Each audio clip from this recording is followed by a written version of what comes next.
Hello, everyone. I'm Laura Carnes, Communications Director at Represent Women, and I am honored to welcome you back to our second annual Democracy Solutions Summit. We are so fortunate to have the chance to bring together experts and leaders in election administration, voting rights, and democracy reform who are working on solutions to build a 21st century democracy. Thank you all so much for being here today. The first 2 days of our summit have been so inspiring and empowering. And for our third and final day, we have another incredible lineup of powerhouse speakers. Today's agenda is centered on fair representation, ranked choice voting, and the Fair Representation Act. Today, we will hear about viable, scalable, and transformative solutions that we already know successfully address challenges to representation in our current system. The day will end with actionable takeaways so that you will know exactly how to help advance these solutions in your communities. A few housekeeping notes. This event will be recorded and posted on our website after the event, and closed captions are available in your Zoom menu. If you have any technical issues during the event, you can use the Q&A box to let us know, and a Represent Women staff member will assist you. To kick us off today, we have Ashanti Gholar, President of Emerge America, and U.S. House Representative Teresa Fernandez, who will speak to the need for fair representation and why it's so important. Ashanti, you have the floor. Awesome. Thank you so much, Laura and the Represent Women team for having me at your Democracy Solutions Summit. It's so great to see so many familiar faces that have attended this great event. I love the opening, and I have also loved all the recaps that have gone out. So for me, it's been a great build-up to joining you all today. So again, I'm Ashanti Gholar. I'm the president of Emerge, the nation's premier organization that recruits and trains Democratic women to run for office. I'm here to speak on the need for fair representation and why that's important for women.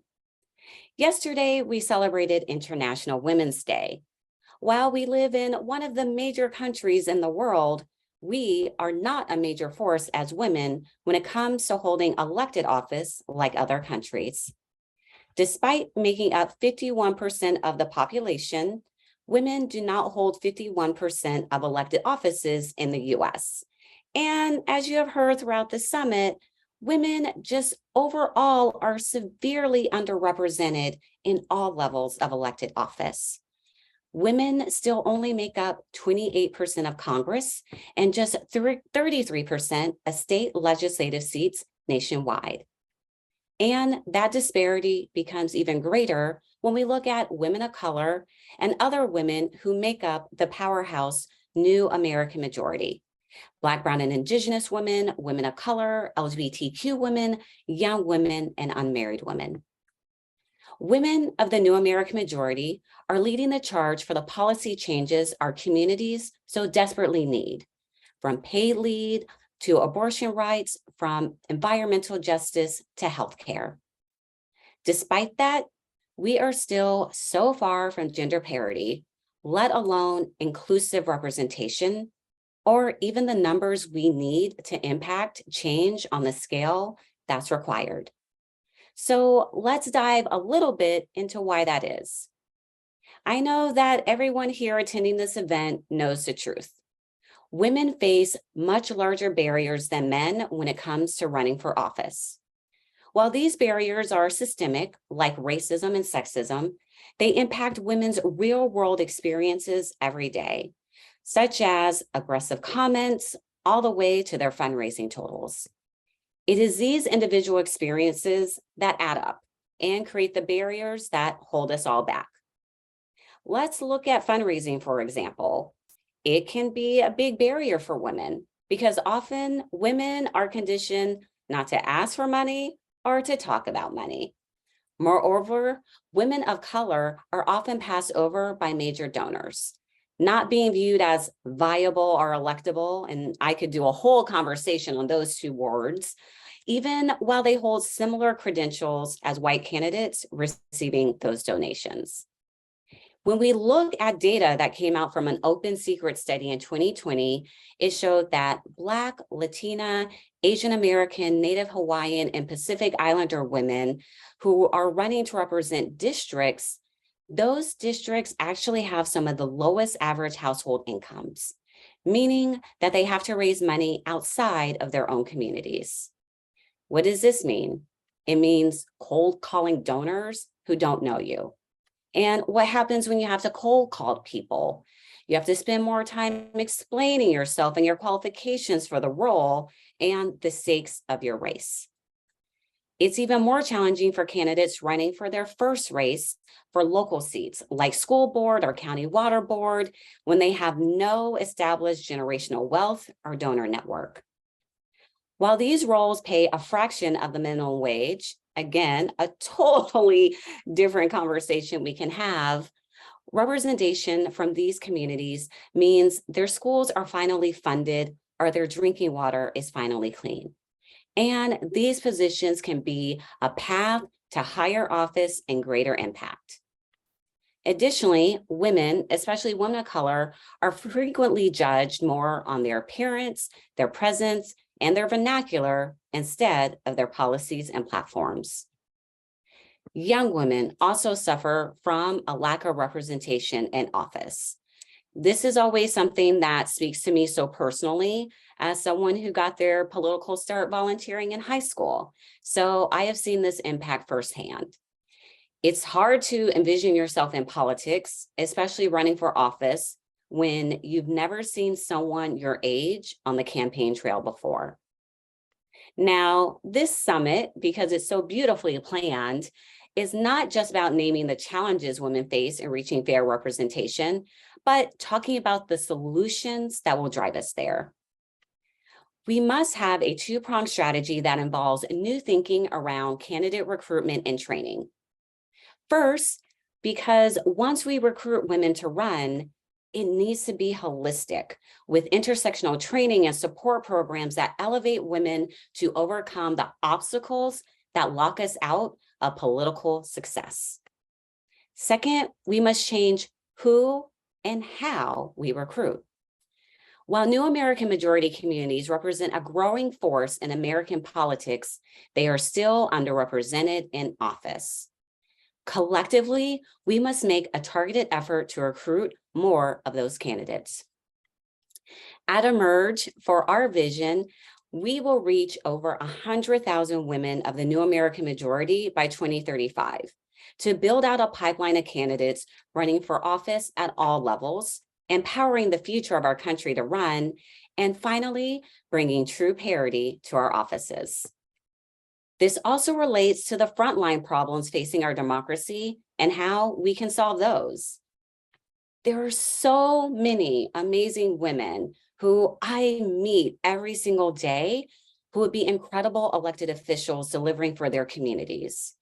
But if trainings continue to ignore the unique strengths and challenges of one's identity or the unique strengths and challenges of the seat, we will continue to miss opportunities to recruit them. We have to train women to identify and run on their own strengths. At Emerge, we recently launched Seated Together, a program that is repowering our offices by training Black women elected officials to run for higher office. The inaugural cohort is made up of 6 trailblazing women, and we are already seeing success, including the election of Representative Amelia Sykes from Ohio's 13th Congressional District, and the newly minted Speaker of the Pennsylvania House, Joanna McClinton, who is the first woman to hold that role.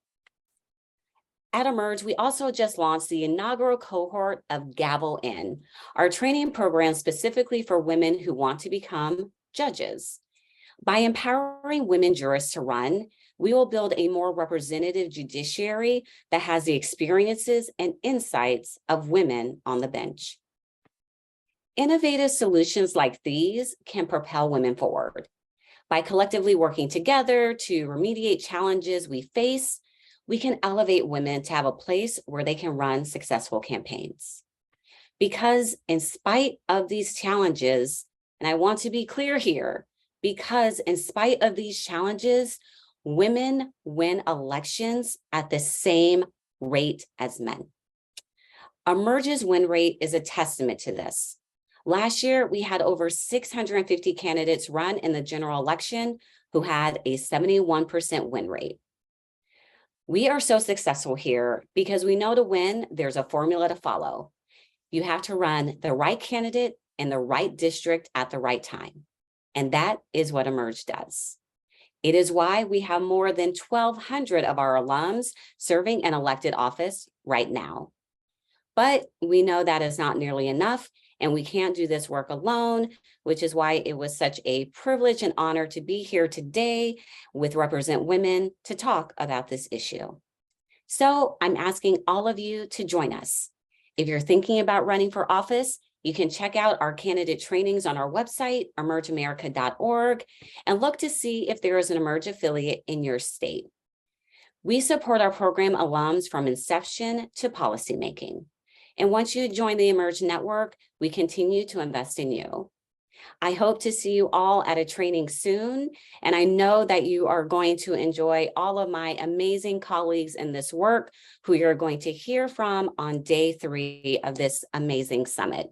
Thank you all so much for allowing me to join you, and happy Women's History Month. Thank you so much for that, Ashanti. Representative Fernandez is not able to join us live, but she has shared her comments via video. Let's take a look. Hello, I'm Congresswoman Teresa Fernandez, serving the beautiful 3rd Congressional District of Nuevo Mexico. We've gathered at the Represent Women's Solution Summit for a second year. I love it when you hit the second year because then it becomes annual. And we are going to talk about the underrepresentation of women in politics, women in elected office, because we need to energize a response so we don't stay underrepresented.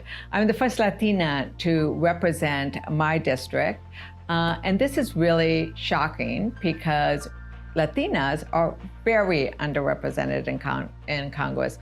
We only represent like 4%, even though the Latino population is close to 19.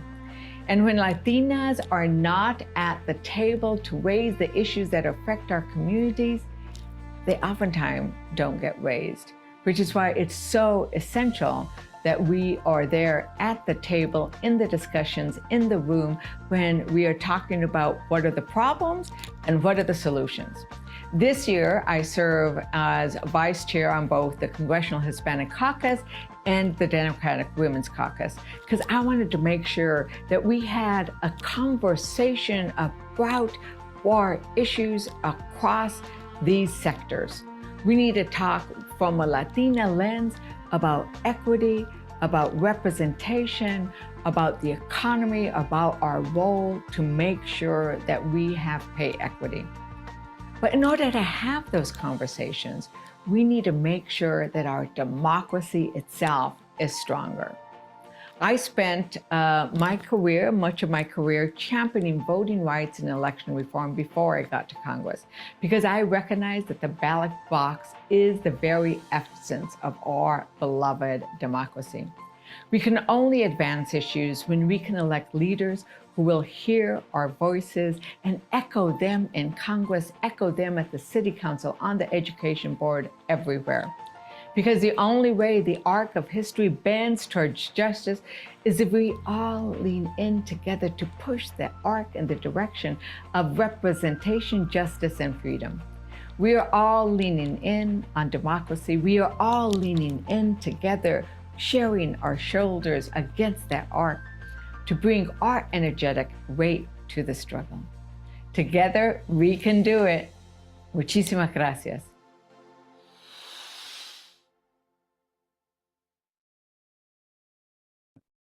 Thank you so much, Ashanti and Representative Fernandez, for your valuable insights and perspective on the challenges that we're facing. We will take a quick break to transition into our first expert solutions session.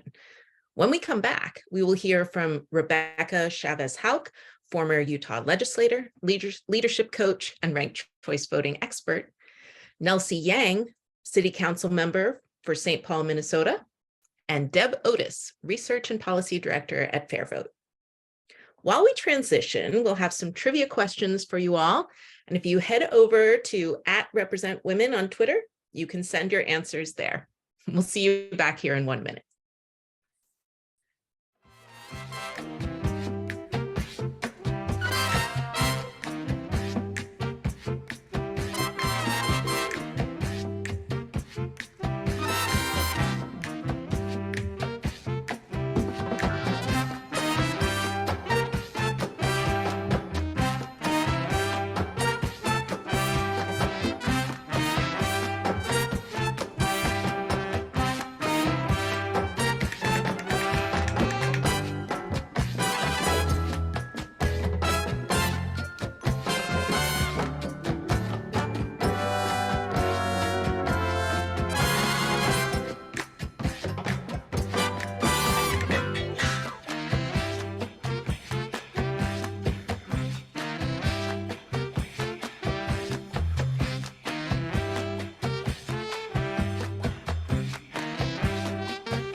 Welcome back, everyone, and a warm welcome to our ranked choice voting experts. Rebecca Chavez-Houck represented Salt Lake City's District 24 in the Utah House of Representatives from 2008 to 2018. And her 2017 bipartisan ranked choice voting bill was a precursor to Utah's 2018 RCV municipal pilot law. She now serves as the board vice chair of the Ranked Choice Voting Resource Center and provides leadership coaching and community engagement consulting through her public affairs firm, Aspira Public Affairs. Nelsie Yang serves as the elected council member for the City of St. Paul's 6th Ward. At 27 years old and a daughter of Hmong refugees, she is the youngest and first Hmong American woman to be elected to St. Paul's City Council. Deb Otis is the Director of Policy and Research at FairVote. With a decade of experience in research and analytics, Deb is passionate about sharing the data-driven case for why our country needs election reform. Rebecca will be moderating this session, so I'll pass the mic over to you, Rebecca.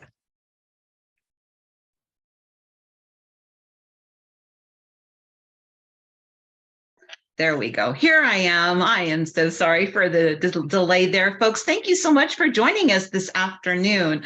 I'm really thankful for Ashante's as well as Representative Fernandez's comments to lead today's discussion, because I think they've set the stage quite aptly and appropriately for giving you an idea of what the lay of the land looks like presently. Some of the challenges, so many of the challenges that women of color in particular face as we run for elected office, the systems that put barriers in our way, the way that we have to position ourselves or present ourselves in having conversations to be seen as viable candidates and people who could represent our communities well.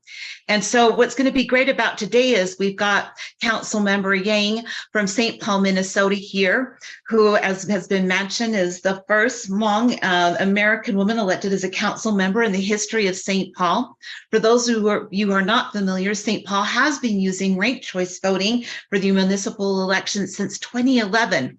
So the constituencies and the voters there are very familiar with how it works. And now we're going to see what happens when you start implementing these different systems of electoral reform and how they can manifest in those new emerging new American representatives who bring their voices, their community voices to the table. So anxious to visit with Council Member Yang and to talk about her experience. So you'll have that anecdotal lens. What does that look like? How has it happened in a case study, so to speak?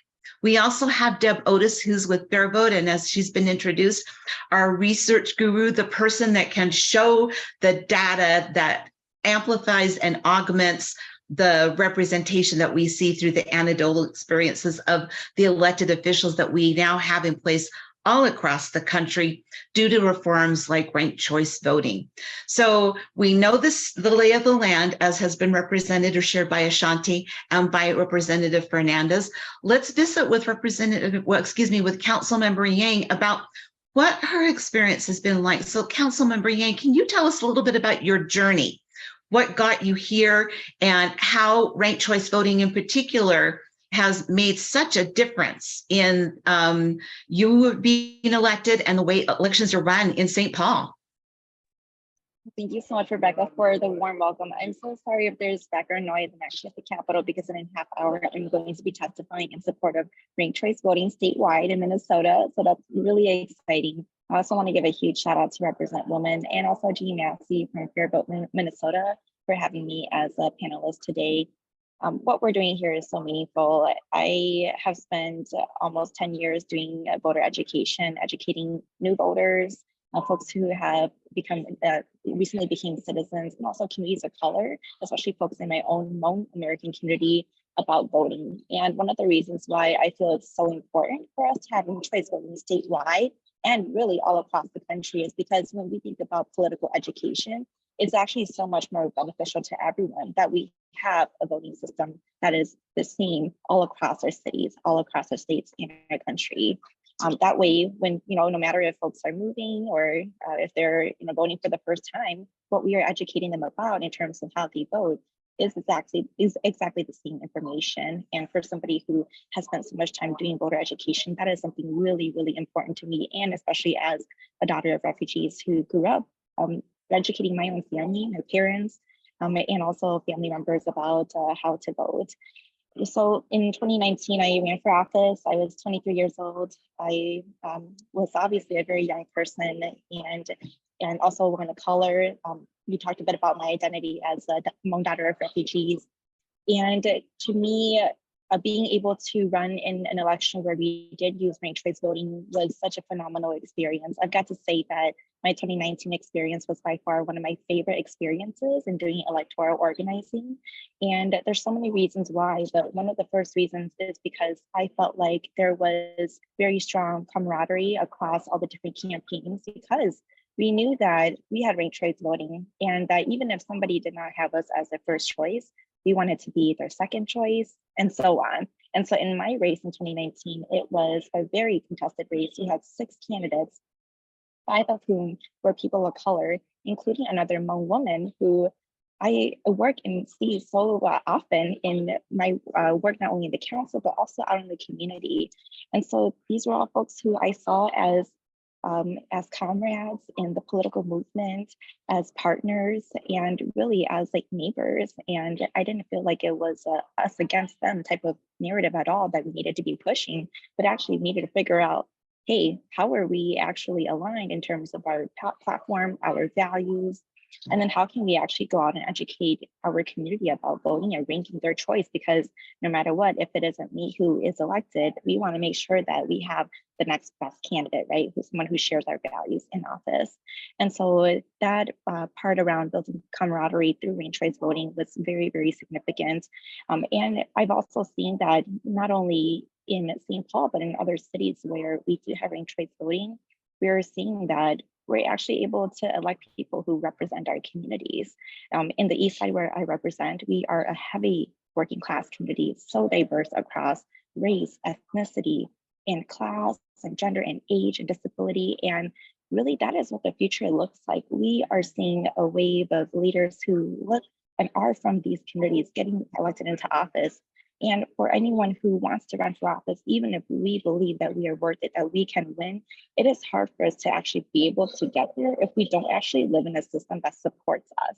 That will actually, the system where we live now, right? If we only have the traditional voting system of, hey, you can only cast your vote for one candidate, it excludes people who aren't incumbents. And so we wanted to live in a democracy that is encouraging of people from all different communities to run for office and not feel that they are at a disadvantage at all, but actually that when they are on the ballot, they actually have a fair chance to be elected too.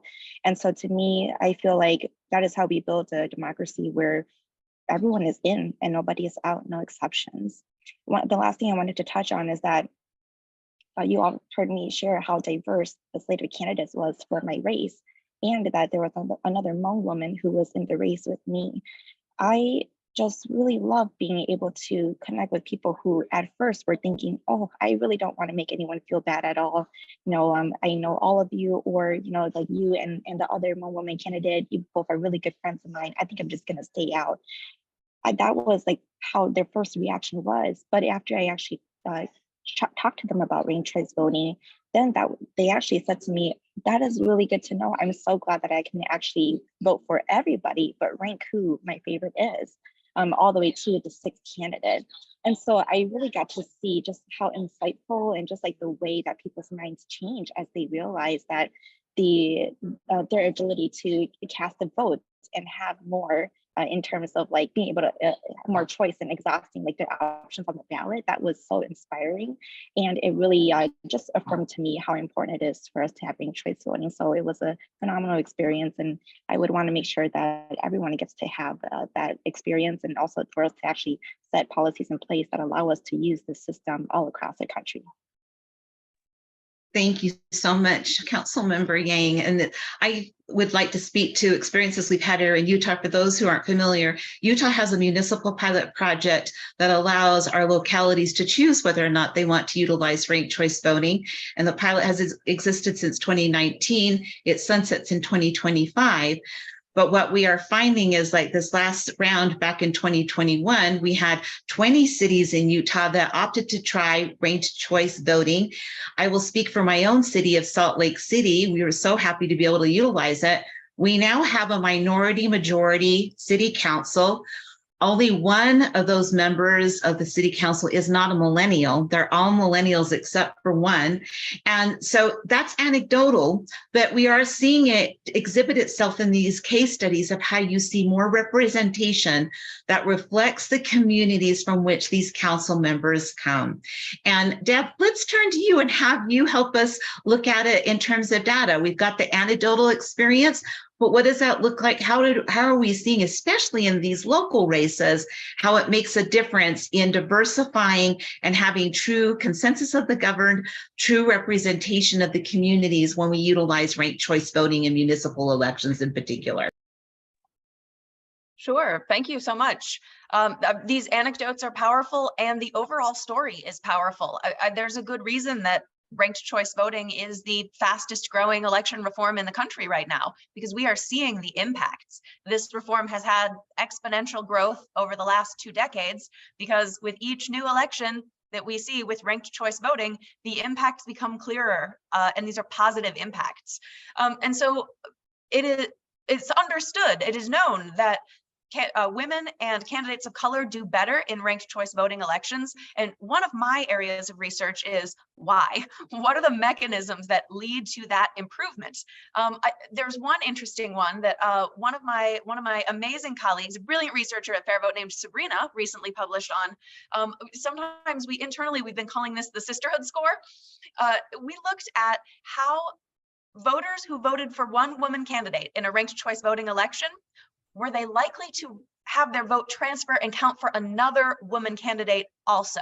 What is the level that voters who supported women wanted to keep supporting other women? And now I know that I'm a voter like that. I want to see more women elected to the Senate, for example. And how will that happen? If I vote for women, right? And so in ranked choice voting elections, the key mechanism is that if your first choice is an underdog candidate, they ended up not getting enough support, your vote is not wasted. Your vote transfers to your second choice. So your vote stays in play. Your voice is still heard, even if your first choice gets eliminated. And so what we found is when a woman candidate gets eliminated, so a woman ends up in last place, so she gets eliminated, all those voters have their vote go count for their second choice. And most of those voters rank another woman candidate as their next active choice. And so we found across every single round of every ranked choice voting election where a woman was eliminated, 80% of the time, other women candidates benefited. 4 out of 5 times, 80%. This is women voters supporting women candidates, or voters of every gender interested in improving women's representation. And I just think that 80% number is so powerful. This is community building. Instead of voters having to pit 2 women candidates against each other, where if one of them gains a vote, the other loses a vote, instead we can prop up a whole group of candidates that we support. So I think that's a really powerful data argument. Kind of builds on the anecdotes that we have around the country. And of course, you know, we've seen the first all-female city council in Las Cruces, New Mexico, after they started using ranked choice voting. We've seen historic wins across the board, like in New York City, majority women city of council and majority of people of color city council. And so these benefits that are in place are occurring more and more as more cities opt in. We're up to over 60 locations in the US that have ranked choice voting, and that's up from about 6 a few years back. And so we have multiplied this by 10. Our movement has done an incredible job of helping to share how this reform is working and keep this reform growing. I'm looking forward to more of that in the future, and I'm looking forward to more expansion of proportional ranked choice voting. This is kind of the level up. This is the next level. If you are electing a city council or a state legislature or US Congress, we shouldn't be electing just one person from each district. We should be going to a proportional voting method where if you have many different coalitions within a district, they can all have representation. They can all be heard, have a seat at the table for the policy making. And I look at where proportional ranked choice voting is now. It's in fewer than 10 locations in the US now. And that's exactly where the movement for single winner ranked choice voting was a decade ago, right on the cusp of that exponential growth. So I'm seeing a lot of opportunities to expand both forms of ranked choice voting because there is a place for both of them. And both of them are going to increase opportunities for women and for communities of color. So that's what I'm looking forward to over the next couple of years. As a follow-up, Deb, what I would ask you is, you know, our municipalities across the country range from very small townships, very low population, fewer folks that live in these communities, to very large cities like St. Paul.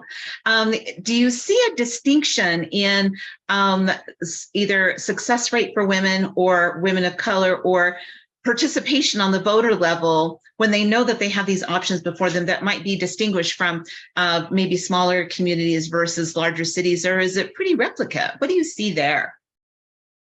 We're seeing strong impacts both in smaller cities and in larger cities. We tend to see more racial diversity in larger cities in our country. And so those are the areas where communities of color have made the largest gains under ranked choice voting. But for gains for women, we're seeing that across the board, from cities in Utah that have fewer than 1,000 voters to New York City with 1 million voters in the Democratic primary when they got to use ranked choice for the first time a couple of years back.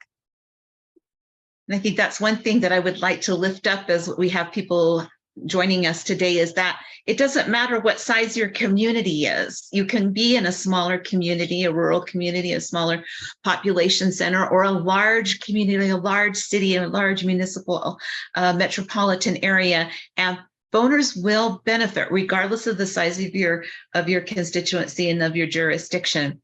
Councilmember Yang, I want to learn a little bit more about the educational process, how you engaged with voters, because that oftentimes is something that people will bring up, especially for communities of color, where they'll say, well, won't that be difficult for them to understand? Can you talk a little bit about how you educated and informed voters about what ranked choice voting is? Of course, in St. Paul, it's been used for a while, but still bringing new voters, people who may have just gotten citizenship and are learning how to vote. What did you do? Yeah, absolutely. I would love to share about that. And I first want to say, Deb, everything that you said was just so right on. Like when I look back at the results in my election, it was 2 Hmong women who were the top candidates. And so you can really see how people ranked woman after woman on their ballot. In terms of education about ranked choice voting, I think that we're just so lucky to have Fair Vote Minnesota doing such amazing work across our state and making sure that campaigns have accurate information that they're sharing out, and also user-friendly, reader-friendly information that we're bringing out to our communities. And also, we have so many people, leaders looking in to do work around translation so that we can make sure that people from different communities, folks who have language barriers, get the information that they need. I really feel that for campaigns of any kind, whether you're running for office or you're running an issue-based campaign, it's all about education. That's what we start with first. And we start at the community level.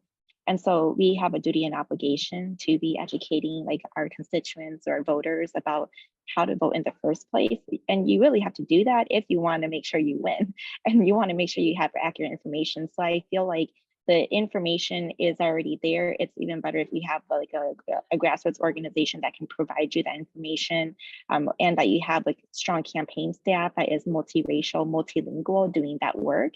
And that's why to me it was so important to build that campaign team. And I really feel that that is the reason, it's so indicative of the reason why we were a campaign that won by such a large margin. When you really make sure that folks have the information they need to be able to cast their votes, in a way that is dignified for them and reflective of their values, they will go out and do it. And if you're a campaign making sure that you have integrity to that, you will win. I'm just wondering, have we seen a difference in terms of voter turnout at municipal levels? Because I know oftentimes when this is within the kind of the course here in Utah, and I'm sure it's replicated across the country, that people get used to the presidential and the general and the midterm elections, the congressional levels, the big seats, but they don't participate as extensively in municipal or local elections for county council offices, et cetera, and city council offices.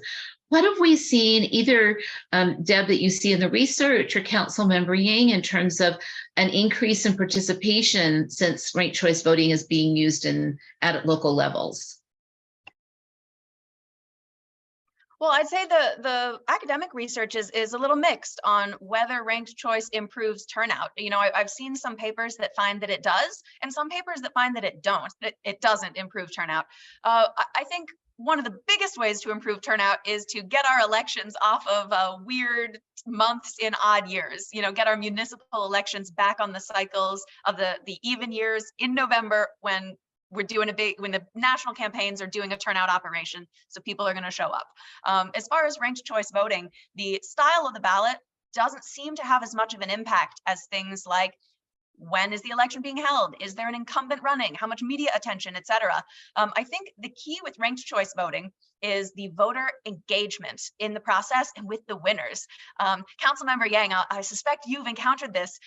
You might have people in your winning coalition who didn't choose you as their first choice, but they still ranked you second. And once you win, now they have engagement. They have a stake in the outcome. They say, oh yes, Councilmember Yang, I did vote for her, and now she's in office. And so you've got voters who are engaged and paying attention because folks could indicate multiple preferences on that ballot. And so if it's hard to identify really a turnout increase in the academic literature, although we've got plenty of good anecdotes, like New York City's first RCV election, sky high turnout compared to their prior elections. But overall, I think the real benefit of RCV is in this voter engagement and the candidate incentives to work with more voters. And my response to your question is absolutely yes, in terms of ranked choice voting increasing voter turnout. Because earlier I shared about how my team members and also even I met many people at the door who said, no, I think I'm going to stay out of the race. But then when we shared with them about ranked choice voting, that motivated them to actually go out and vote.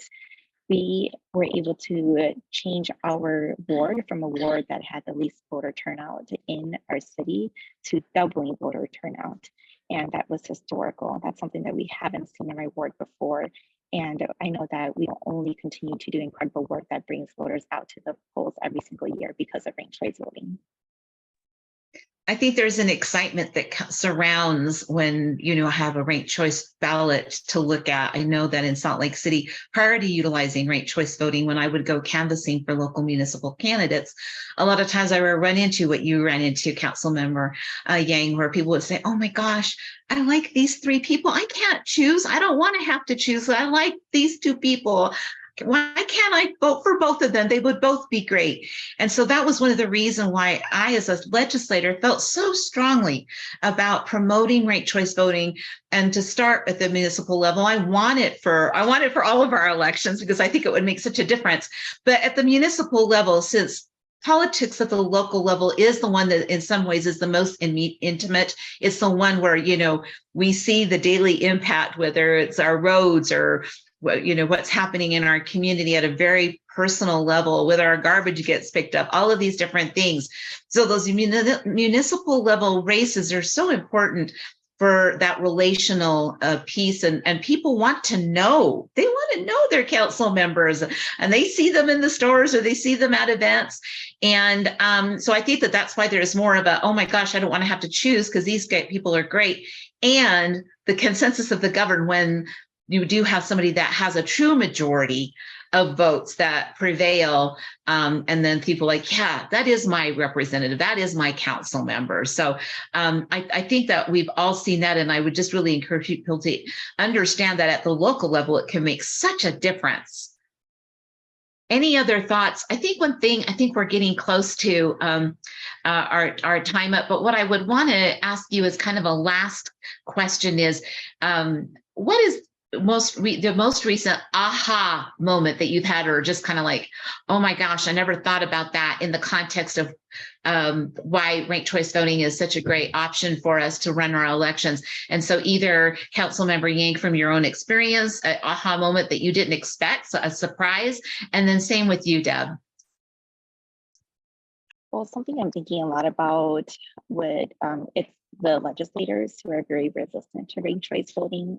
Like, to me, I would question whether if they had, let's say, like a child or a relative member, a relative who's young and wanted to run for office, but felt they were at a disadvantage because of like the traditional way of voting. Like, for in a situation like that, what would the legislator want? Would they actually want that person, who is like consulting with them, to feel like dignified, feel like, yes, they actually matter, they are worth, this journey and running for office?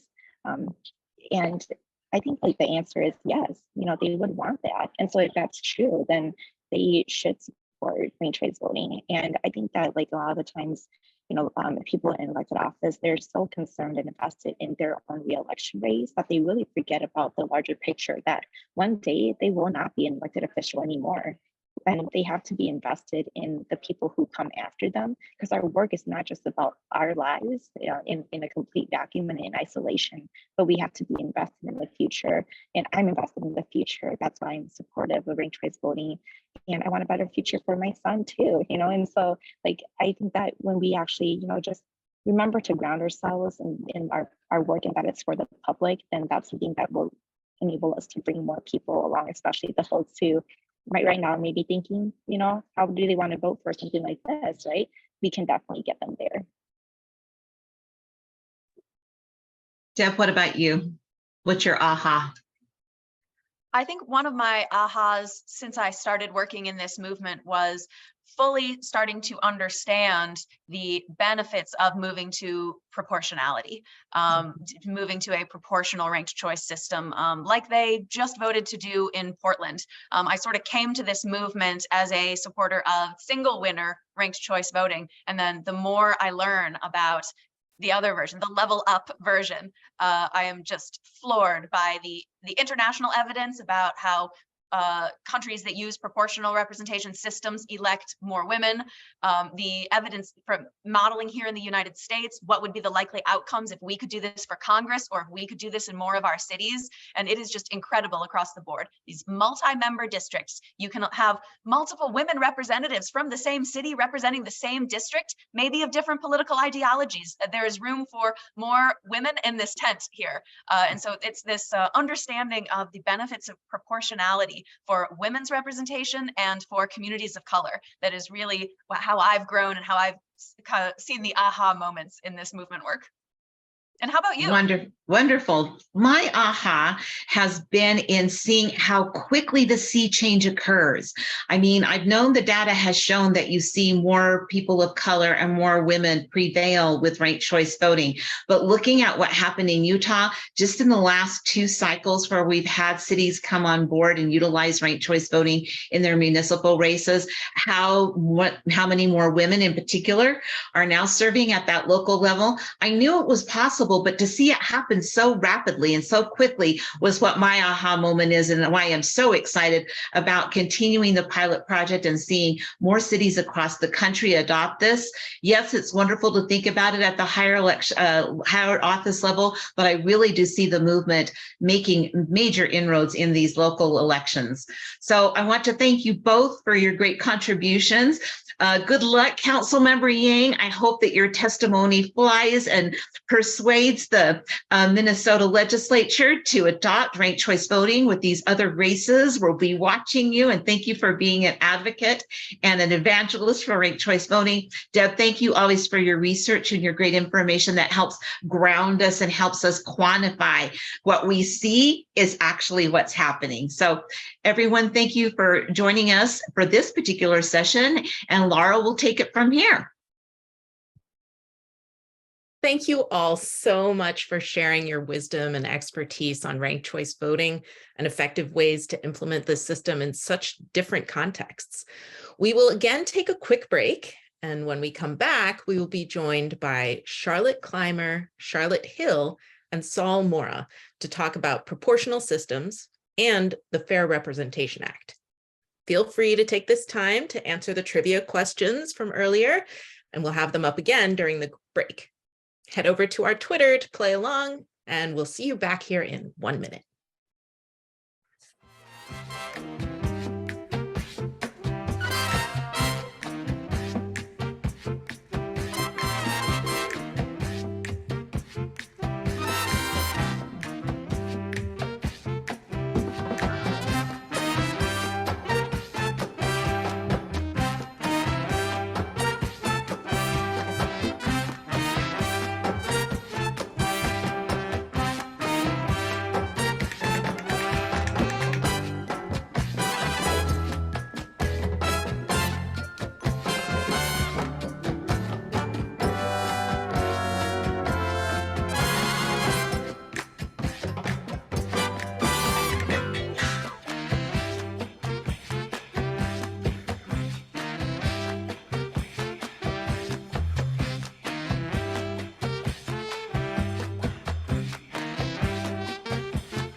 Welcome back, everyone, and welcome to our experts on proportional systems and the Fair Representation Act.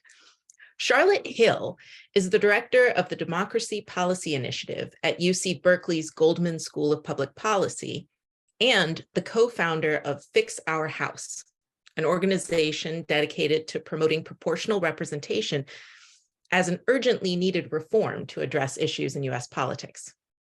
Saul Mora is the advocacy director at the Coalition of Communities of Color, and most recently served as the campaign manager to advance a measure that will implement proportional ranked choice voting to elect the city council in Portland, Oregon.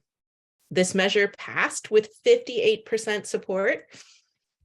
Charlotte Clymer is a writer, LGBTQ activist, communications consultant, and military veteran, and she will be moderating our discussion today. I'll pass the mic over to you, Charlotte. Thank you so much, Laura. And what a pleasure it is to speak with both of you today. I am so excited for this topic. We just talked about how ranked choice voting would work at the state and local level, but how would it work at the federal level? Charlotte, can I start with you? What does, and I guess I am a little biased with that name, I must admit. Can we start with what does the Fair Representation Act look like? How would it be implemented? Sure. Well, let me start by congratulating you on the wonderful name choice, or your parents. I love being one of two Charlottes. That never happens. Yeah, well, let me talk about proportional representation, broadly speaking. So proportional representation is a system, a political system where a political party's amount of support among the public determines how many seats it has in the legislature. You might hear that and think that sounds like just what elections are, but actually, as we know, with single winner districts and with winner take all elections, a party could get 30, 40% of the vote and end up with no seats. And so proportional representation really says if you're a party and you get 60% of the votes, you get 60% of the seats approximately. You get 30% of the votes, you get 30% of the seats. And what we know is that our current winner take all system leaves 90% 50% of House districts safe for one party or the other.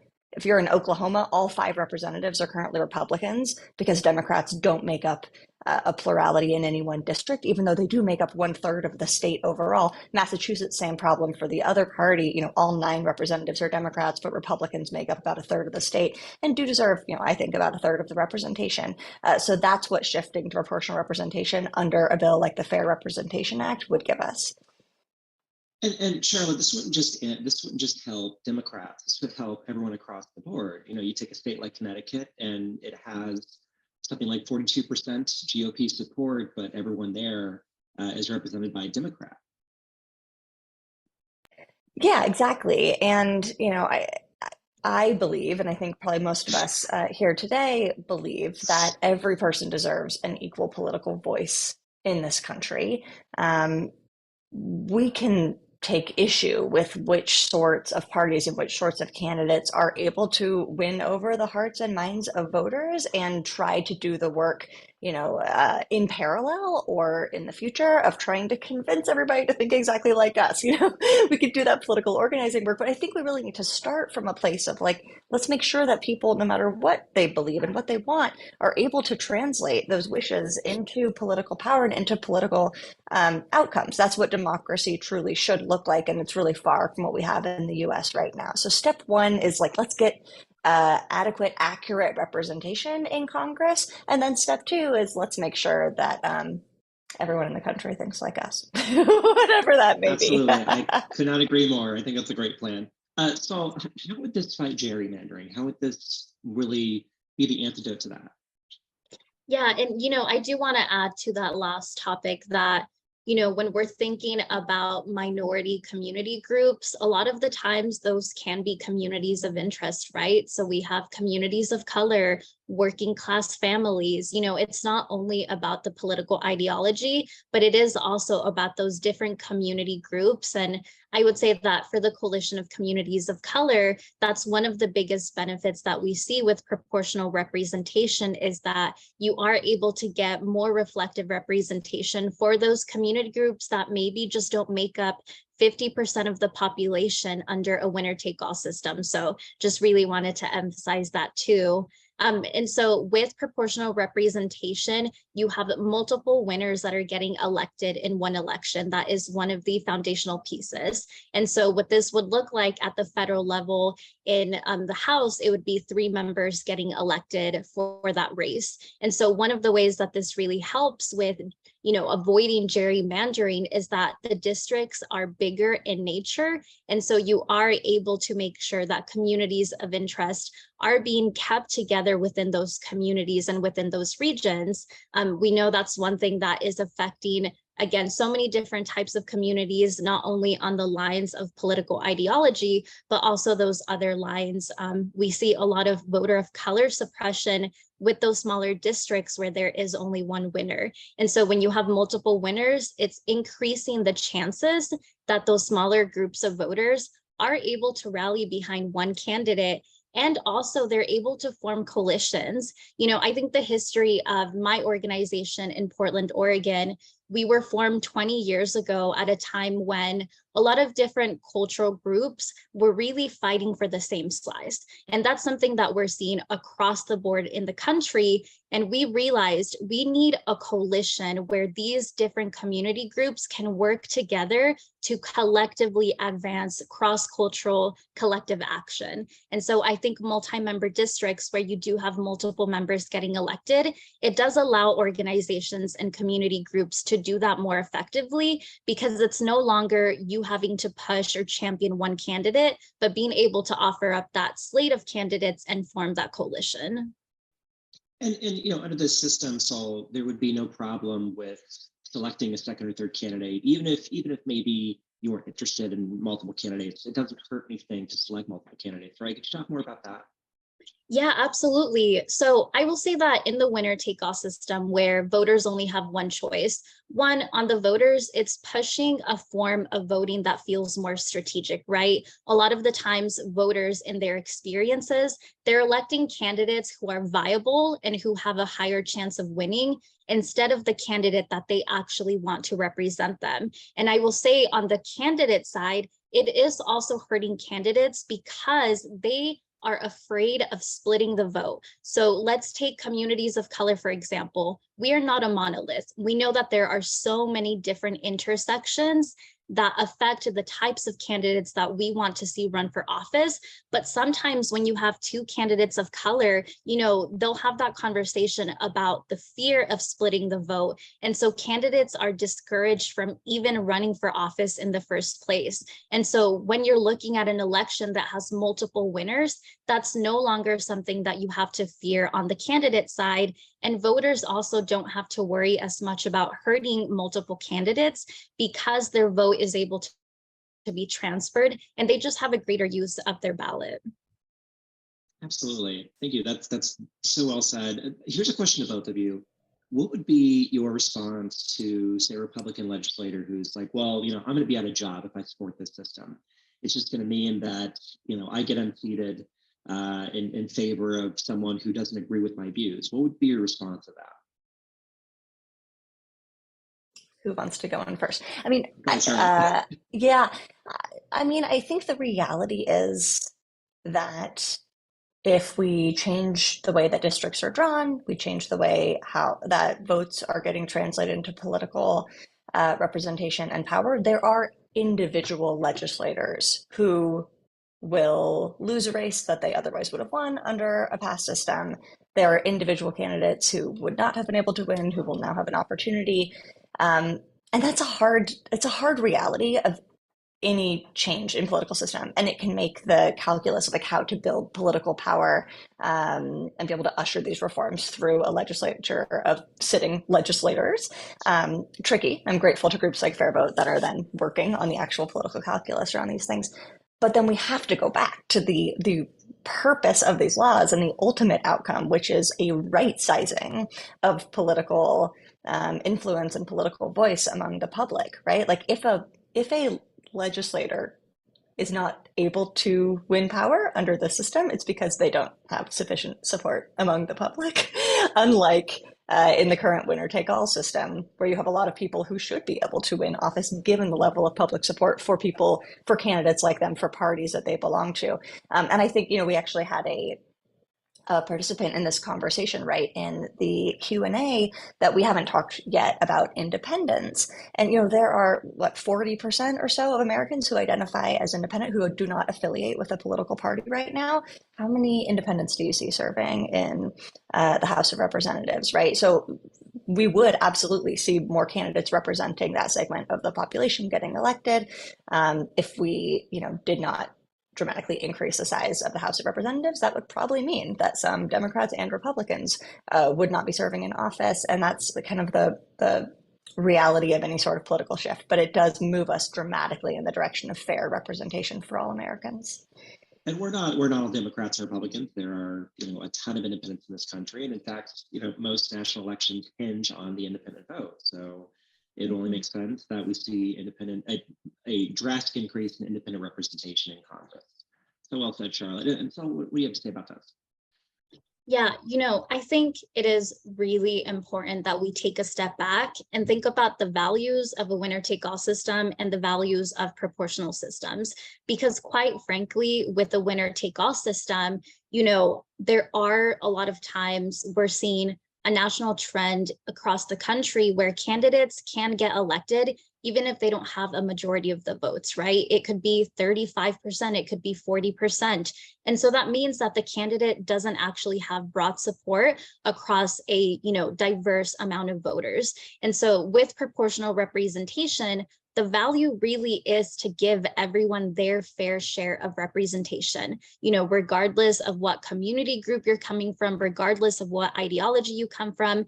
If your community group, your voter group is able to, make up the votes, you do have a chance and a pathway to elect one of the seats, right? We have to remember we're no longer fighting for only one seat. It's 3 seats that those community groups are then able to, run their slate of candidates. And so I would say that this is a, voting system that is good for all of us, regardless of what your background is, regardless of what your ideology is. And like you mentioned, a lot of Americans are really dissatisfied with the two-party system. The winner-take-all system breeds a two-party system. That is something that we have struggled for decades.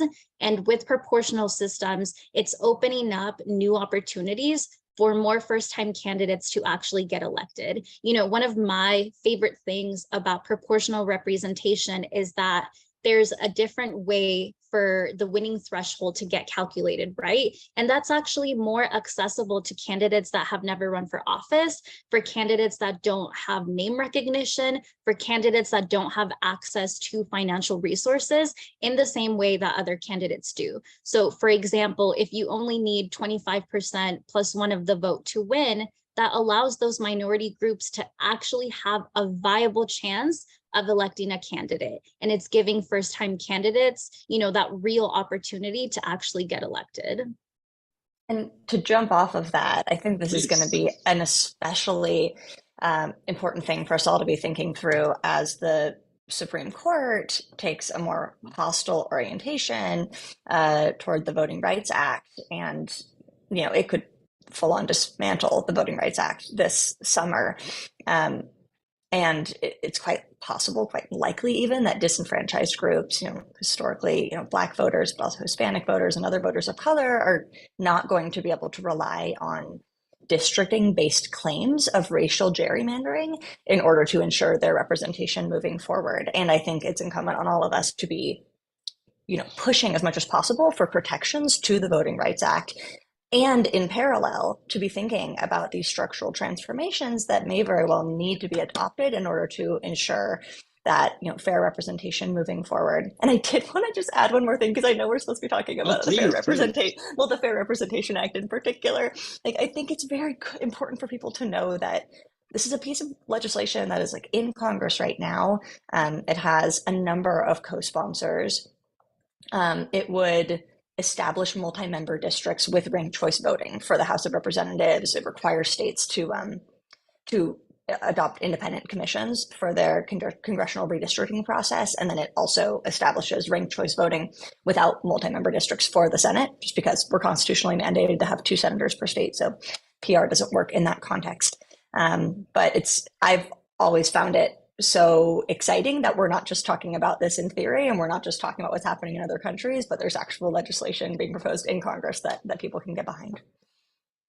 That's really well said. Charlotte, oh, please. do you mind if I add something there? No, please bring it. So I just really wanted to uplift something that you said, which is, you know, single winner districts where you only have one winner, they do rely on having majority minority, you know, populations if you want to increase representation for specific community groups.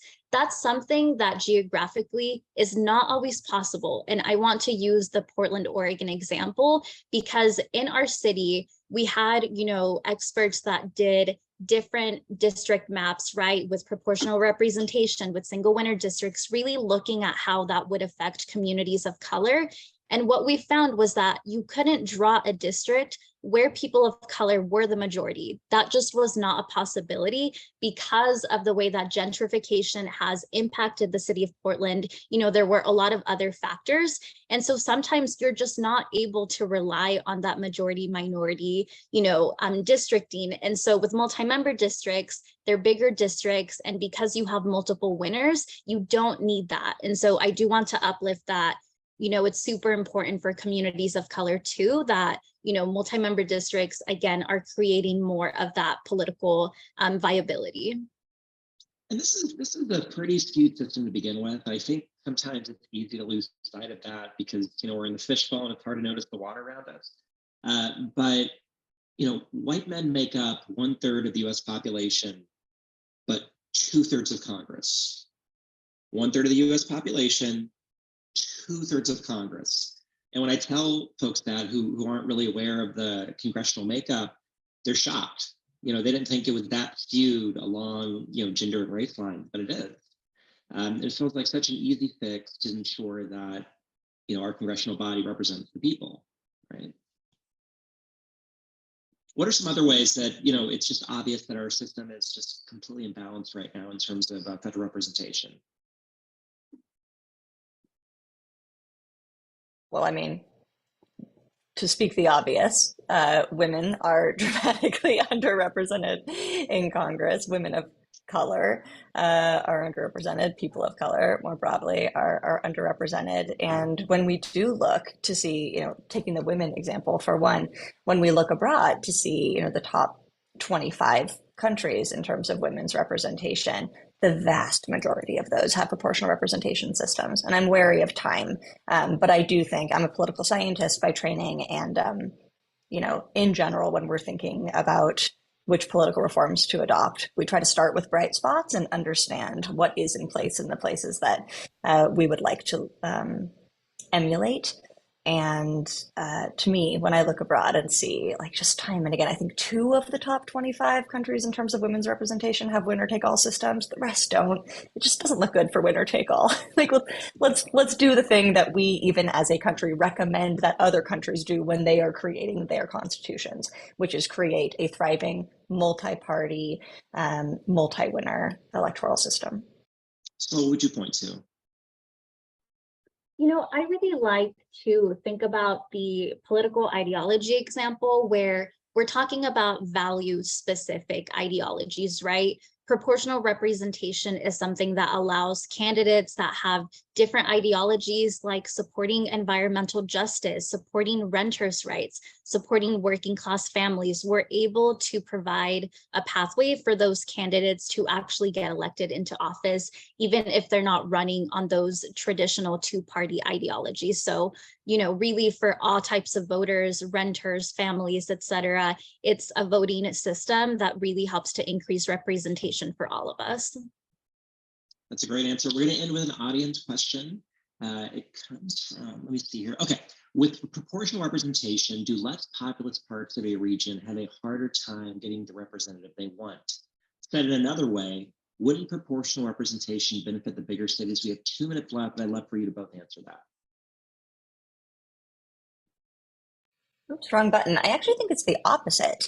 Right now, I live in the state of California, and it can be harder for people who live in less populous areas to get much representation because they are often like looped into a district with many more people like living in a big city. And so kind of the rural interests will get swamped by the majority of voters within that district. And in multi-winner systems, you can have a larger district where the rural voters might make up, 25% of voters. And because there are, 4 or 5 winners in the district, they're able to get a seat at the table. So last word. Yeah, the only thing I'll add there is just going back to the voter experience. I think right now, quite simply, our elections don't feel good. It doesn't feel good to participate in them because the outcome that voters are seeing is not reflective of what the people actually want. And so I will say that over time, as voters start seeing results, we know that they will be more satisfied with who is representing them in office. And in those rural communities, I do think that we will see an increase in participation because communities will actually be able to point to those delivered results. So I think from a voter experience, it's just creating a system that feels better to participate in. So Mora, Charlotte Hill, thank you so much for a great discussion today. I know I learned a lot from y'all, so I appreciate it. I wanted to quickly just reflect on the memory of Representative Donald Byer, who was the primary sponsor in the last session for the Fair Representation Act, and we were just so grateful to the late Congressman's efforts on this end and on this issue. Thank you both so much for a great conversation today, and I will now turn it back over to Laura. Thank you to our experts for sharing your knowledge and experience on these solutions that we know work to address challenges and upgrade our current system. We're going to wrap up the day with a Take Action panel discussion from on-the-ground advocates and experts who will tell us exactly what steps we can take to advance the solutions we heard about today. To learn exactly what action steps we need to take to move these solutions forward, we are joined by a panel of on-the-ground experts who are out there making things happen. We have April England-Albright, Legal Director of Black Voters Matter, Jackie Hope Glass, Virginia State Delegate, Kenia Peregrino from Washington for equitable representation. And our moderator today will be Daniella Ballou-Aares, CEO and co-founder of the Leadership Now project. Fair Vote Minnesota's executive director, Jean Massey, is no longer able to join us today because she is testifying at a legislative hearing for the use of ranked choice voting in Minnesota. We are sending our best wishes for a successful push. If you'd like real-time updates on RCV in Minnesota, follow Fair Vote Minnesota on Twitter. All right, take it away, Daniella. Great. Thanks so much, Laura. And thanks so much to our panelists for being here today. I think we have collectively heard from an incredible group of leaders already about these innovations and reforms and how they can help both make the political system more appealing to voters, more representative, and ultimately, hopefully, deliver better for citizens over the long term. So I'm excited to be your moderator for this session on how do you actually take action, because I think a strong case has been made for how valuable these reforms can be, the impact they can have, but it turns out it is not always easy to make them happen. And I'm thrilled to have a group of people who are really navigating what it takes to drive this kind of change that can inform everyone on this line about what it takes and what you can do to be a part of it. So what I thought we could start with our panelists is to hear from each of you a little bit about concrete examples that you're part of, that you're undertaking to drive some of these reforms in your own contexts. And then we can start getting into what the barriers are and the creative solutions you're coming to. So maybe I'll start with our delegate on the line, Jackie Hope. Hope Glass, sorry. Would love to, if you could kick it off and tell us a little bit about how you're seeing this in the state level and what you're hopeful for and what it will take to get it done. Well, thank you so much, Daniella. At the state level, I came to this really in the community space. This is my second session of just being in the legislature, and at least from the place that we came from, it was about not having people that fully represented our community. I was in a race where there was 7 candidates. That's how I came to the ranked choice voting, 7 candidates, and made that part of the platform. How we're doing it, I think it's really a huge education piece that has been, there's been a gap, and I think we'll talk about the solutions there and the distrust specifically, because I live in a space, a community that is segregated literally by railroad tracks and streets, and has a huge level of distrust for whether, it doesn't matter what kind of establishment it is, whether it's a Black one or a white one, because we literally have those things in our own backyard, that they're not with it. We're very fortunate to have had some folks at the state level put it forth that we can do ranked choice voting, but it has to be up to localities. And that's the crux, is we've got 10 years to try to figure this out at the local level. Localities have to say this is something that we want to do. And we can only do it with our town councils and city council. We can't do it with school board races and things like that. So it's really been very complicated. But I think that from the place, if I understand the question correctly, is that like we came to this out of a space of need. And I guess I'm more on the solution end of, the so what, now what, of like how we take this next step. It's been really, again, overcoming the trust barrier has been the biggest piece of believing that if in order to change the people, we have to change the system. And getting folks to buy into that has been a huge part of the innovative things that we've tried to do, and honesty that we've tried to have with communities and taking the next step.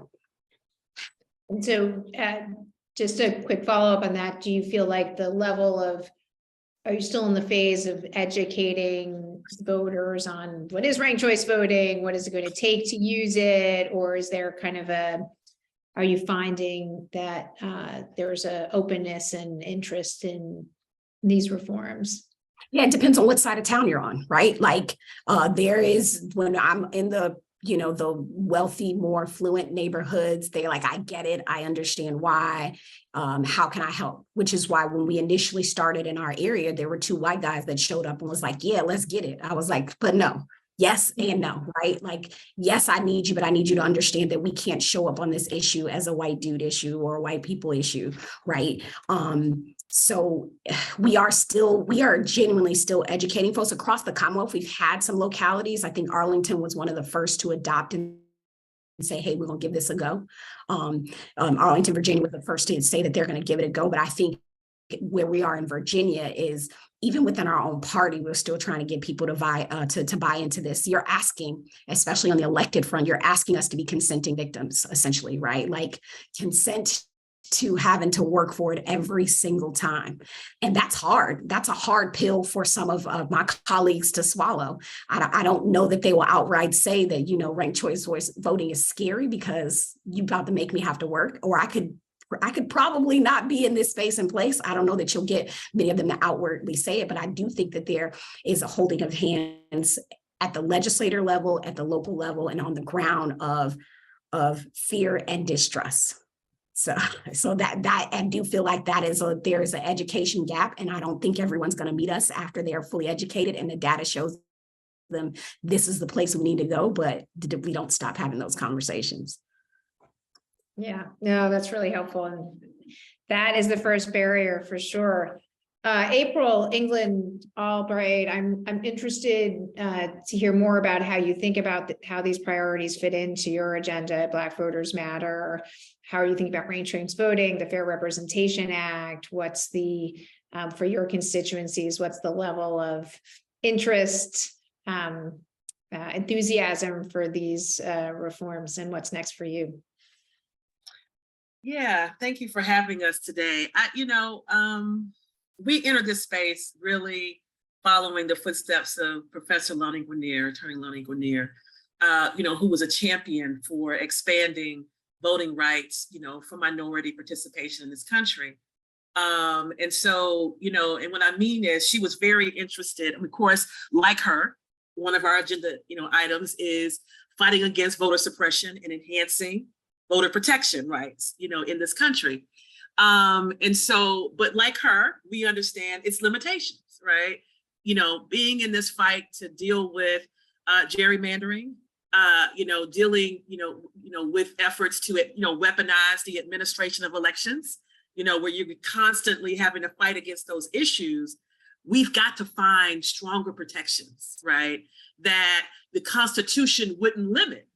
And that's the area where she, wrote and continued to develop to enhance and increase Black power in this country. And so in that space, in that legacy of her work, we join her and want to continue that great work that she did before her untimely departure. And so we've done some practical things to deal with, what, was just discussed. We wanted to understand what is the attitudes of Black people around this topic, right? So in Georgia, for example, we partnered with Harvard students last year, and we basically surveyed about 32,000 Black voters in the state of Georgia, and asked them questions about ranked choice voting, around proportional representation, around, did they even think that there was any other ways to do things than what we have been, trained to believe and thought. And of course, the way it broke down, most folks don't understand it.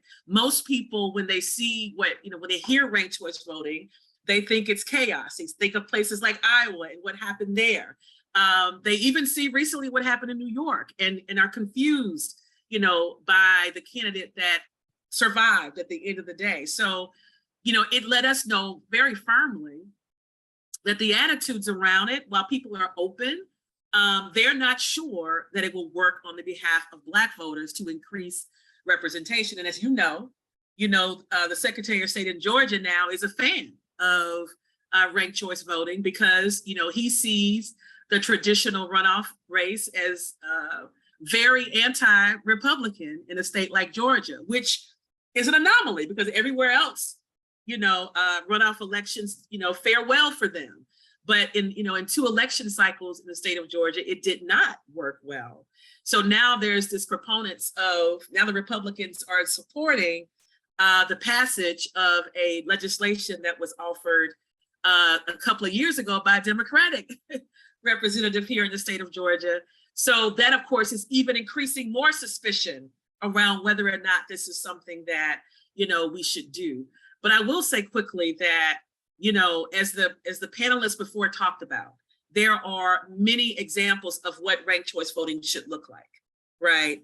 And I do think that the Fair Representation Act speaks to that. There are many provisions in that act that could do more in ensuring that if, minorities or marginalized communities or Black voters participate in it, there's a greater chance, right?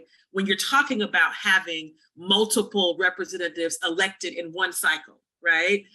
When you talk about ensuring that a district court would review whether or not the lines are racially gerrymandered or not, those types of provisions, can offer more protection and assurances to minority voters as we enter this space. But I'll end by saying this. We are clear that we cannot continue to allow for, I'll just say it, we cannot continue to allow white supremacists who have the power through gerrymandering of the weaponizing of the election administration to control the elections. We have to find other mechanisms to increase power for marginalized people.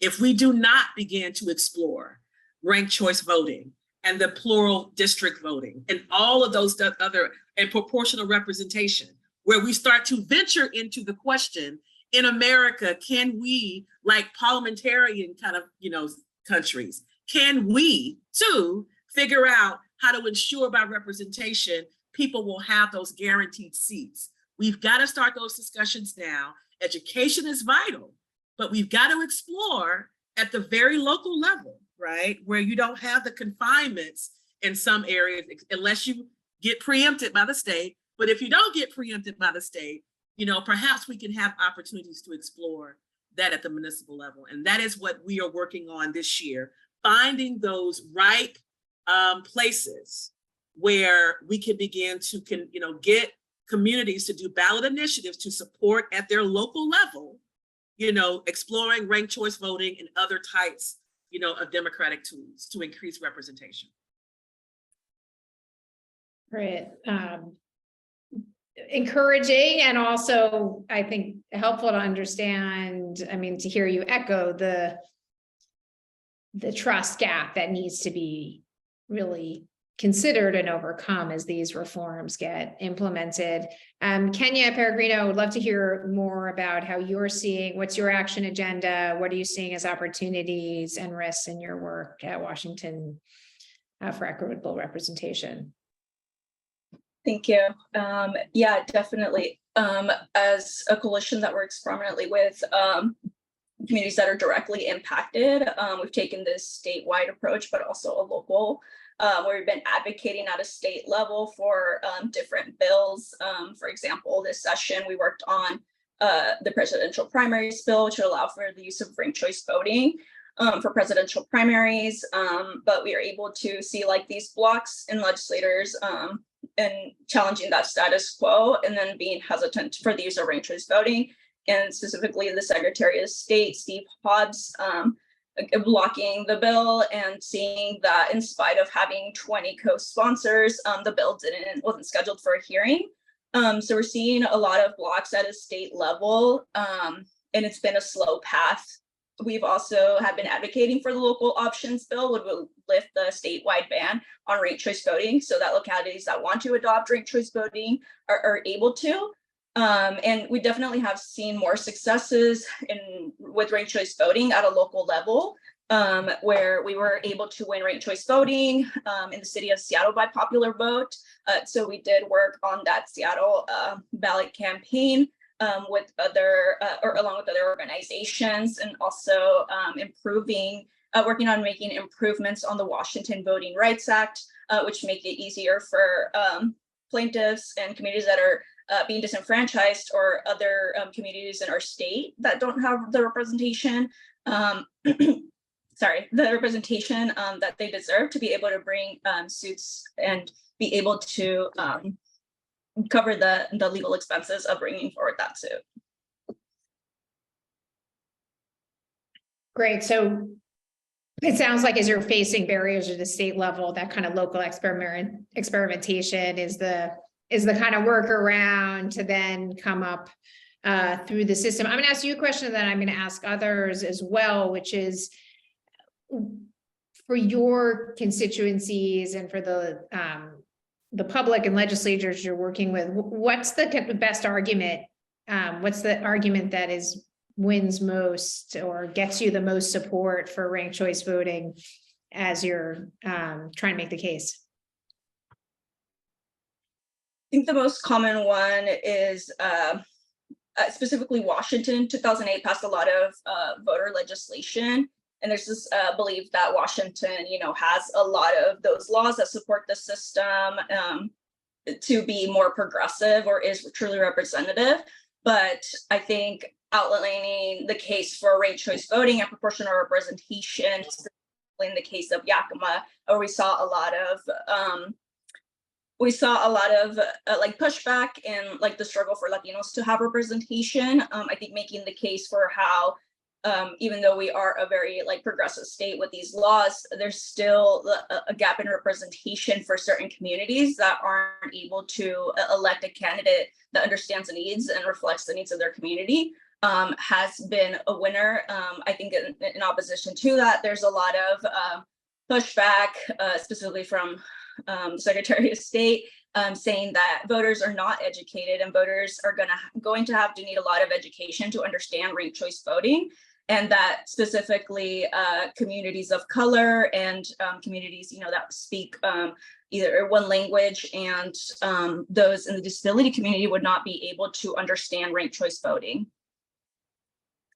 I think that's some of the biggest barriers and just the winning arguments. I think in regards to community, a lot of the winning arguments, like Jackie and April were talking about, of that mistrust in the community, specifically those communities most impacted in, the historically being disenfranchised, don't have a lot of trust that ranked choice voting would benefit their communities. So I think that education piece and winning over, that education piece and just best messages, and also the way in which we communicate the work is important, not like an explainer of this is what ranked choice voting is, this is how it works, this is how the votes are tallied, but really meeting the community where they're at and really getting them to understand that ranked choice voting, would be able to address a lot of the issues and the hardships that our communities are experiencing.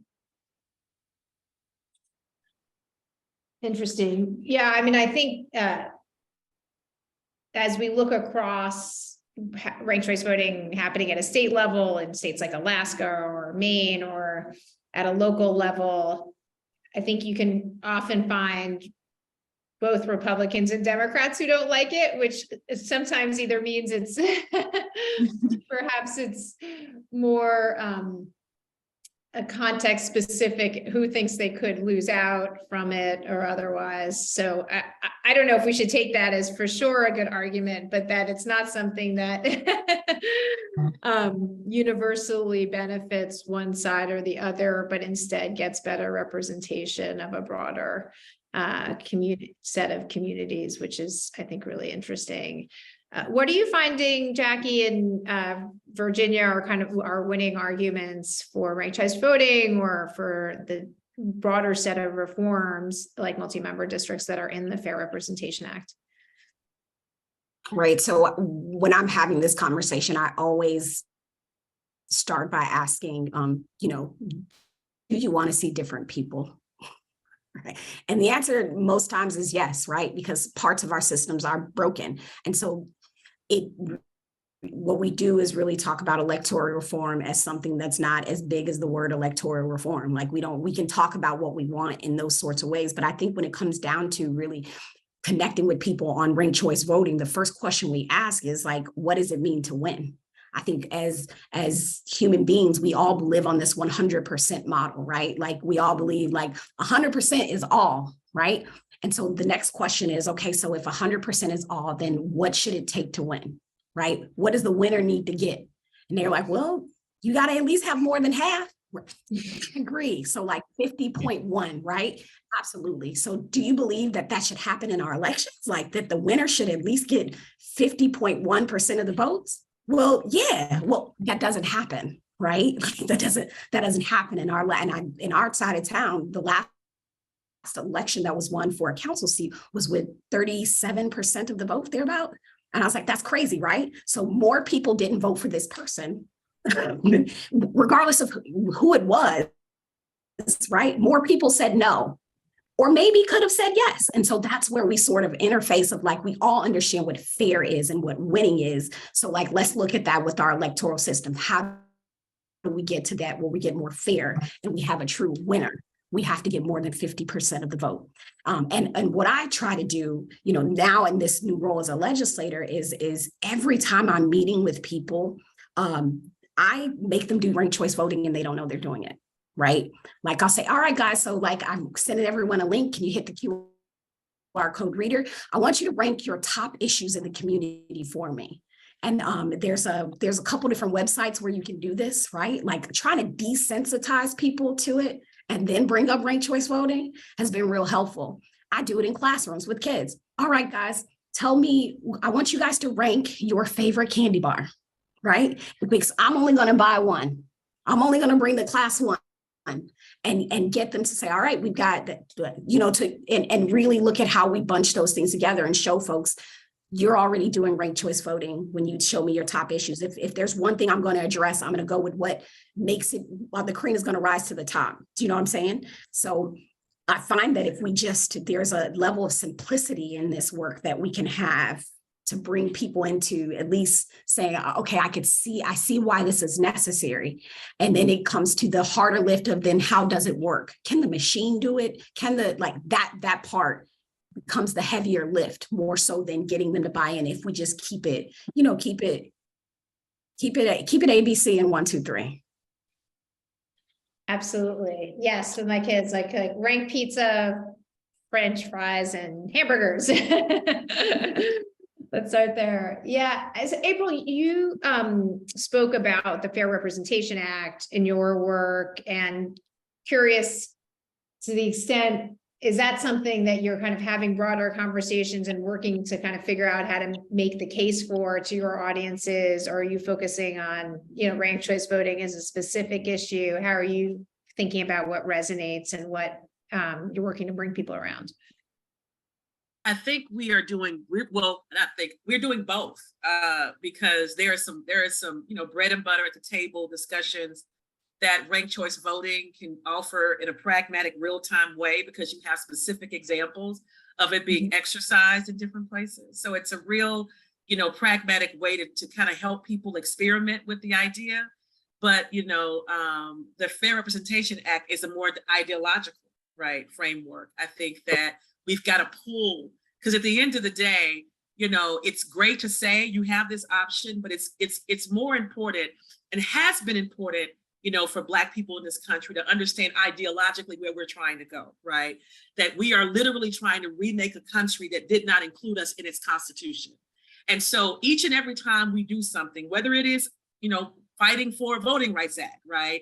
I was in Selma just last weekend, recommemorating, reflecting again on the struggle for voting rights in this country, and actually seeing some of the things and gains that happened at the bridge during Bloody Sunday being taken away. And so there are real implications happening right now in this country. And so we see, the act as an opportunity to kind of help people think about how can we begin to change the nature of this country to be more inclusive? We have no choice if we are going to respond to the outright assault, on our voting rights and the shrinking of our ability to have representation that meaningfully allows us to have power that can change our mere quality of life.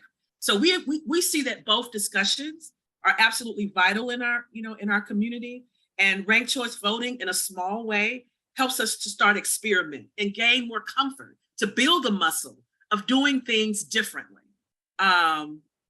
So that's how we see it, and that's how we'll continue to organize around both. You know, and I know that there's not been a lot of discussions, especially around, you know, Black-centered or minority-led social justice organizations around this act, because we're just so swamped, right, with all other kinds of issues and all kind of fronts. But it is something that we think is important to the building of power, because again, we don't consider ourselves to be a voting rights or a voting organization. We consider ourselves to be a power building organization. And so there's no way that you will gain power in this country until we can very, very well deal with how democracy is realized and practiced in this country. So that's what we're doing. Yeah, no, I think that overall frame is so important. And I think for many actors, the idea that we can't remain static in the state of our democracy, we need ways to drive progress that reform the system as a whole and are more inclusive, seems really important. And I just want to say one thing really quickly. You know, it is clear that this process of democracy doesn't always mean progress for Black people. This country has periodically shown itself that even as it pursues democracy, right, or more democracy, it doesn't always translate to, you know, Black voters in this country actually getting more power. And so, you know, that is why this discussion is hard to have, right? You know, because even the thing that isn't working well, you're gonna take that away and what? So that's what we're up against when we talk about, you know, how do we find the democratic tools to utilize? Yeah, no, that's fair. I mean, you know, I think certainly we have an overall risk that when you look at various constituencies of voters, you look at young voters, they basically are like, is the system even working, right? So like kind of getting them to go that step of like, let's now innovate on a system that you don't feel faith in is hard, but also does feel like an opportunity to get people to start, like there's an opportunity, if we can create, I've always felt that creating dynamism and innovation in a system is a way to re-engage people as well and be part of the, if you can be part of the design of an update to a system, your possibility of feeling some more stake in it hopefully goes up. And obviously that's the core of what everyone in this group does. I wonder, Kenia, how you're seeing, you know, I think everyone who's on the line here listening to this discussion, many of them are thinking about how to engage locally, right? Many people are listening here, want to get involved in those reforms, want to figure out how to do it effectively, bring in different stakeholders. Do you have any advice for kind of where to start and what are the entry points that can be, you found can be most effective for starting to build momentum for these kinds of reforms at a local level? I think one of the largest things that brought momentum was the Washington Voting Rights Act, specifically the lawsuit in Yakima, where Latinos made up more than 55% of the population, but had never had a city Latino city council member. So it took the ACLU lawsuit under the Federal Voting Rights Act against the city of Yakima to really put a big zoom on the map of just voter disenfranchisement and lack of representation for Latinos and communities of color in the state. I think that would be a really great place to start if bringing forward a lawsuit against a city or locally that you know and can identify.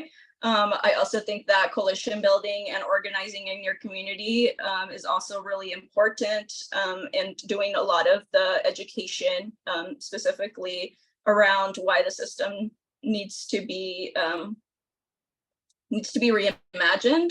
I also think that based on what April was saying, I think that it's not just a role that folks of color, organizations of color should be doing in educating disenfranchised voters and letting them know why it's important to advocate for ranked choice voting. But I think it takes a re-education of other folks knowing and understanding that the system wasn't initially made to serve a certain, like voters of color or Black voters, and why it's important that they also advocate for that change. And it shouldn't, I think it's not just a job that Black and Brown communities should be doing, but everyone as a whole.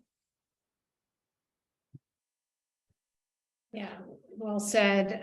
Jackie, I think as we've been discussing, a lot of times the demand for ranked choice voting in these reforms is not coming from the political side, it's coming from community groups putting pressure on the political side. You're a unusual political leader in that you're, willing to do something that could make your life harder, but is good for representation.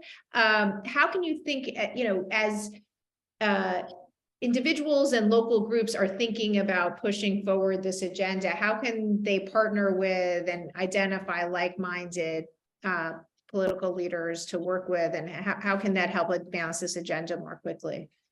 Yeah, I think you got to check people's records, right? Like, number one, like where, if they're, I know other way to say it is like, it is the best way, I think, is just to be straight up and ask them if they want, what do you want to see in our electorals, and let them tell you how they, find your people and just be straight up. And some people will tell you exactly, what it is. Politicians, we're supposed to be good speakers, right? And all these things, they will tell you exactly what they expect out of the electoral system. And I think you'll find spaces where you can challenge that and make some headway. You'll find places where you're going to hit a brick wall. But each of those is an opportunity, I think, to sort of build prior military. So I was about to say a kill list, but it ain't a kill list. It's like to build those like-minded people to know, like to go back out into the community. But you said it before, I think, and was said the challenge with, or at least I said, is that the challenge with getting some elected, and I'm not saying that's all, is you are literally asking us to be consenting victims, literally. And that is a hard pill. But the ask that I say, at least to some of my colleagues and to some of the community members, is, don't you want me to earn it? Shouldn't I earn this every time? Shouldn't the majority of my district say yes to me in some way, shape, or form? And maybe that's the ask of the legislator. Don't you think that you should have the majority of the vote, the more than 50% of the vote, people saying yes to you in order to represent us? And that answer is yes or no. Maybe is not, it just, there's no wiggle room in between there. But I do think that there's space for conversation. But I think simplistically, as a community, when we're trying to work with our legislators, because I was that person too, is that you ask them, there are three things that they can do. They can lead, they can follow, or they can get out the way. Like, that's how it works. And then you on to that, because there's always other folks, right? There are always other people in there willing to interject. And just because your representative isn't that person, you find someone else, because at the state level, which is so critical in all of this, there's enough of us.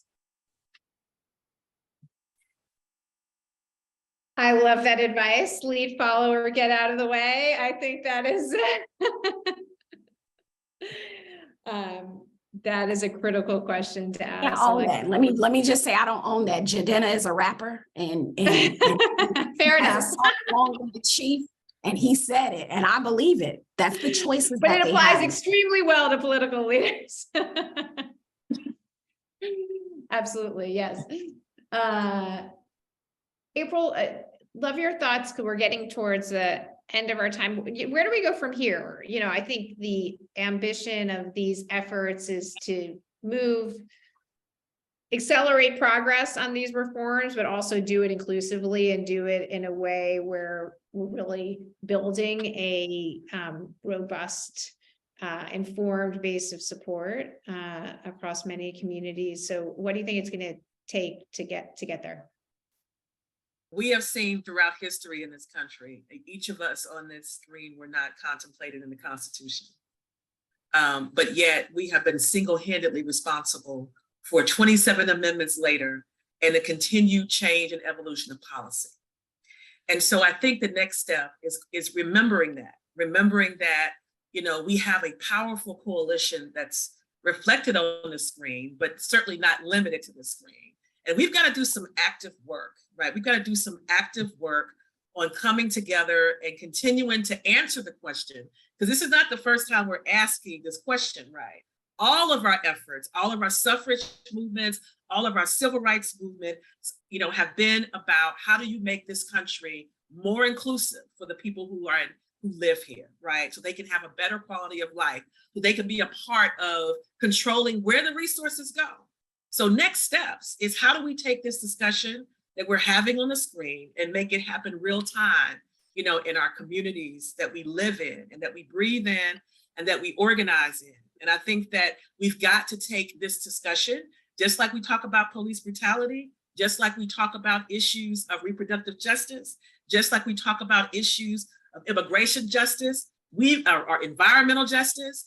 This topic needs to be brought to the table. So we have to be bold and make sure that in all of the discussions that we're having about how this country becomes more inclusive, we're talking about how can we expand democratic tools to increase representation.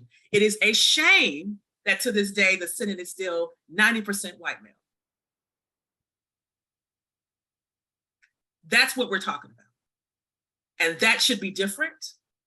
At the House, while there's more, right? We're still looking at those same dynamics in many regards. And that is even worse at the state level.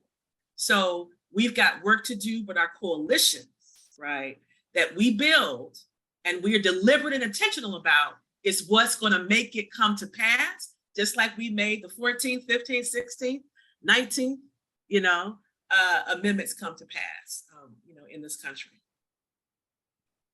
I love that. And I think the 3 days of this summit is the core of that coalition that we can really build upon, right? An incredible group of women. Kenia, then Jackie, I'd love to give you a chance for last words before we wrap this up. Yeah, I just want to highlight, you know, what April is mentioning. I think that election reform, you know, the bigger picture, you know, sounds great for everyone, but I think truly understanding like how we got here and why this work is needed is really important. So I think it's important to reflect and realize that like these are not just like who is like the election system itself, but the communities that are being directly impacted on a daily basis as a result of, you know, the system that we currently have. And I think it's important to, you know, take responsibility and realize that this is an effort and work that's going to require everyone and not just the communities that are directly impacted and often have, you know, the least resources to be doing this kind of work. So I think, yeah, that's important to highlight. And I'd just say, you know, we can only move at the speed of trust. Like that's real in any community galvanizing in any political war. That's the truth. But we have to be in the business of not expecting anything that we aren't willing to inspect.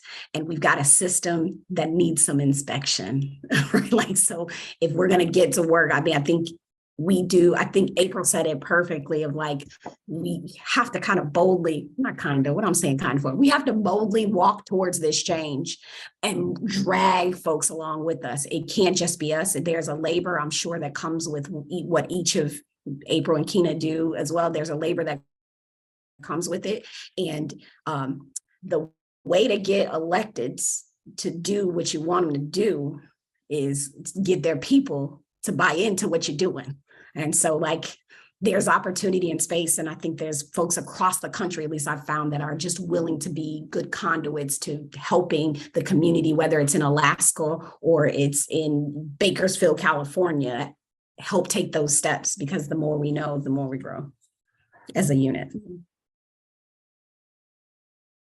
Amazing. You have all given me hope and optimism for this set of ideas translating to much more significant scaled action. We already, obviously there's movement afoot, but there is a lot more to do to really get ranked choice voting and fair representation enact and really a whole set of reforms to empower voters to get into place. So thanks for all of your leadership. I'm really thrilled to have joined with you and to be here at the summit. And I will hand it back over to Laura to close this out. Thanks again. Thanks so much, Daniella, for facilitating that discussion. And thank you to April and Jackie and Kenia for sharing your valuable insights and experience with us. If this Democracy Solutions Summit has taught us anything, it's that these issues are important and urgent, and that there are solutions. There are real, viable, transformative, and scalable solutions that we know work. In the coming weeks, Represent Women will compile a Take Action resource guide, gathering wisdom and resources shared throughout the summit, which we will be sending along to all our attendees, and we'll also make it accessible on our website.